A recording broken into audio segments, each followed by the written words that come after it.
Welcome back, and joining us on the show now is Peter McQuay. He's CEO at Exim Australia. Peter, hi. Another new day and another new all-time high for gold prices at $26.35 an ounce now. Where do you see prices going forward from here?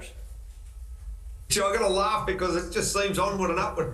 We've been following this for a long time together, and at the start of the year, you know, you're running at that just over 2. This time last year you were at 1800, and here you are at 26.30, 26.50. I mean, it's just got so much momentum. You've got to say, is 27 achievable by the end of the month? I think it probably is. You know, you've got 6 days to go, and it just seems to have tremendous momentum at the moment, and that may be coupled with what happened in China. So I think it's onward and upward, and yeah, 3,000 is probably the target by end of year. Everyone's got their hands saying that, so it's pretty hard to go against the grain, Manisha.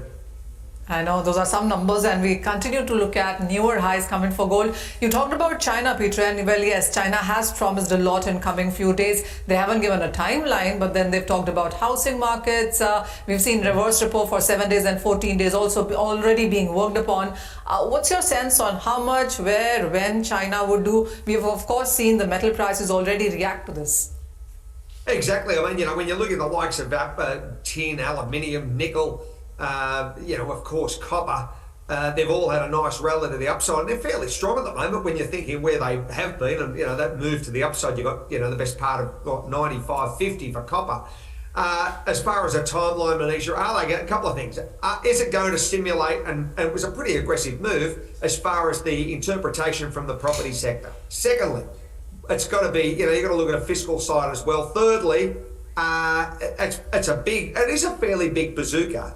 And it's from a timeline, when is it going to be introduced? I'm sure it'll be, but they've got to get it moving. And are they still going to hit their 5% target by end of year as far as growth numbers? You got the CSI today was up the best part of 4.1, and it's still got probably a little bit of movement left. Shanghai's up 4.1 as well. CSI 300, 4.3%, and HS China Enterprise ENT up nearly 5%, Manisha. So it's been interpreted well from China's, equity markets.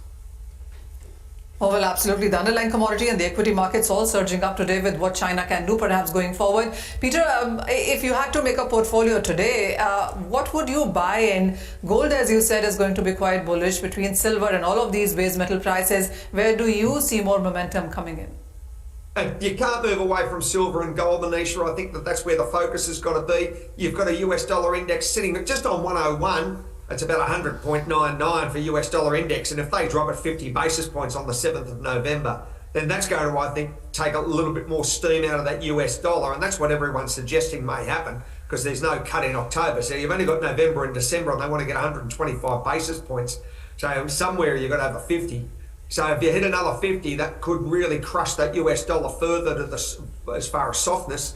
And that's going to be, I think, the horsepower that's going to, another round of horsepower that's going to drive, I think, the attractiveness of gold. I just listened to previously what Jamie was saying, Jamie Dimon, and, you know, you're talking geopolitically as well as far as military and what's happening with US ships in the Red Sea and around that area. So there could be geopolitical tensions again going to drive that further forward, Manisha. So within metals, then Peter, whether it's going to be copper, aluminum, zinc, tin, iron ore, where are you putting your money in? Well, iron ore's been a real flat one, and maybe that's going to bounce because it's probably been oversold, so you can't take your eyes off that. We've got to see how it washes across naturally to a $5.3 trillion property market, Manisha. So if iron ore's possibly a bounce, and, you know, we're going to see 10,000 for copper. You're at $450 away. It seems to have, again, you know, aggressive momentum to the upside.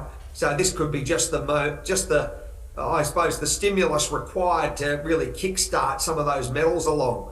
I think, you know, one in, all in. It's pretty hard to go against, you know, you can't be too, project management around this and just try and pick one or two. I think that's going to, you know, the rising tide's going to lift all boats. Oh, well, absolutely. If China comes up with what it's promising, then it's all money in for metals. We get that point there, Peter. Thank you as always for joining in and talking all things that is metals. But with that, it's a wrap on Halftime Report. Business Crunch will take all the action ahead.